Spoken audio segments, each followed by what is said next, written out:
Ray Borg's joining Cage Minds. Thank you, sir, for the time. It's been a long 2016 for you. First off, how are you doing, and how has this camp leading to UFC 207 been? I feel fantastic. Camp has been excellent. It's been a while since I've had a full 8 weeks. It's great. I've been able to get my weight down, slow and steady rather than a drastic, cut. So it's been great, man. I feel awesome. It's been an arduous year for you. An injury, having to pull out of a fight that was already kind of short notice, and then making it all the way to fight week and coming down with a flu. Tell us about this year and how mentally you've been able to clear these hurdles. It's obviously sucked. I got a family to feed. I got mouths to feed. I got people depending on me, and it definitely sucked. But I'm not the first fighter to ever have luck. I mean, I'm pretty sure Ian McCall's got worse luck than I have. And, he went through the same exact thing that I just went through. Literally the same exact thing. Illness and whatnot. But I put it all behind me. That's it's the only way to go about it. And I'm not gonna sit here and dwell on it.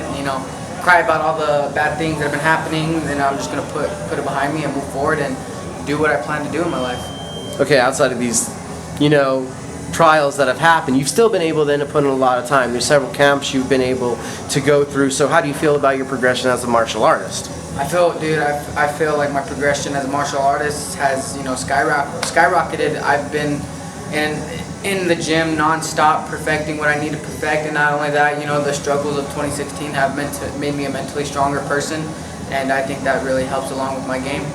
Now, how has it been now training? We know you switch camps this year, so these are new voices, new techniques. So do you feel it's done something different for you? Could you explain?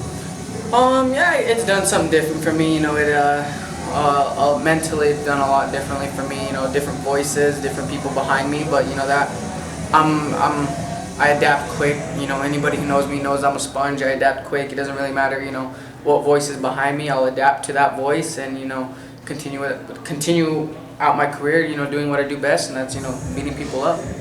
And then also another area that we don't talk about a lot with the coaching is you're wearing the hat, strength and conditioning, doing that with Athlete Ready. Tell us about, from your side, what it's been like working with them, Jared Saavedra.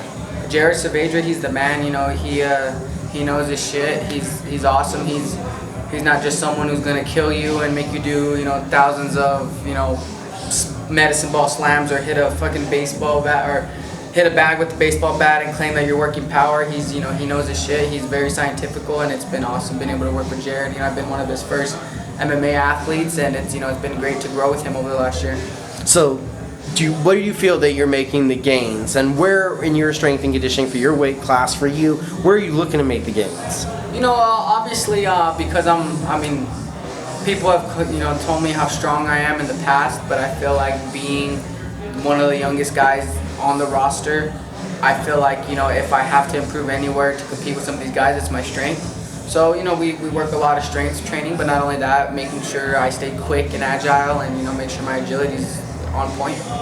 Now heading into UFC 207, you got to be your own matchmaker. Came up on Twitter. You and the Last Samurai had a little back and forth.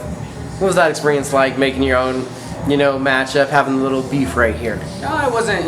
I wouldn't call it so much beef. Someone posted on Twitter that after Smolka fight, a good fight to match would be me and him. So we both just verbally agreed on it, and it's happened before. Same thing with Scoggins. When Scoggins verbally agreed and it happened. So it's nice when something like that happens. It's nice when you can make your own matches and not have to wait for them to tell you anything.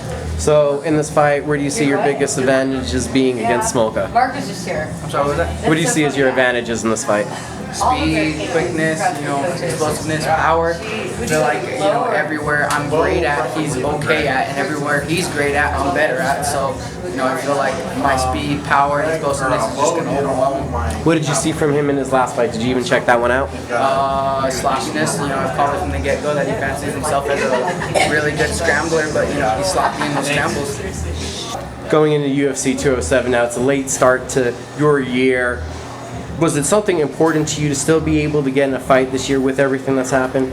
Yeah, it's actually funny the way it happened is, obviously it hasn't been, the greatest luck for me with fights, but I told my fiance, I was like, what, I need to get a fight before the end of this year. I need to fight before the end of this year, and it just so happens it's right on that deadline before the end of the year. So, I take what's given to me and I run with it. And now, also, this has been a year for growth for you. So, has that been outside of the cage, homeowner, vehicle owner? There's been a lot of big steps for you. So, how do you feel is your growth and maturity, just turning into a man? It's been big, having to make grown man decisions, big decisions over the last year.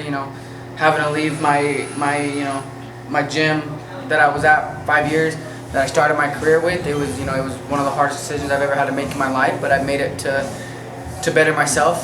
So that was a hard one, and just becoming a man all in general. I'm only 23. I'm learning how to do everything. My taxes, my credit, everything like that. So it's been a fun ride, and it's been a tough ride. You're living your dream. What is that like, from the 13-year-old boy who's daydreaming about this at school to living it? It's sometimes unreal. It's an opportunity. It's every day I wake up and I look at my life and I'm like, I have one of the best opportunities in the world that most people say they can never have. I went after my dreams. I wasn't scared. I didn't play a safe route and go be an accountant or anything like that. I knew the kind of struggles I was going to go through. I knew the risk I was taking, but I'm a big risk taker and went after my dreams. It paid off, and every morning I get to wake up and realize what a great opportunity I have in front of me to live my dreams and pursue my dreams. Then on that grown man level stuff, what do you think about the fighters associations and all this stuff that's starting to pop up? There's a new business side to the MMA game. You're a young man. What's your opinion on what's going on? You know what, man? I'm just going to be straight honest. I don't have enough knowledge about what's going on or anything like that to really have a say-so in what's going on. The Fighters Association, I know it's supposed to be a form of a union, but I'm not knowledgeable enough on it to speak about it. It seems, behind the scenes that a lot is already changing with the new owners of the UFC, and some good, some bad, so we'll just see how it plays out in 2017. How do you get the win at UFC 207? You got a prediction for us? Yeah. I think Renee could choke in the beginning of the second round. Ray Borg, thank you for the time. Did you need a shout out to anybody else? Yeah, shout out to Trent Cotney, AJ Salazar Strong, and then also Athlete Ready. Jackson's Wink MMA for welcoming me with open arms this year, and can't wait to throw on a show at UFC 207. Thank you for the time. Yeah, no problem.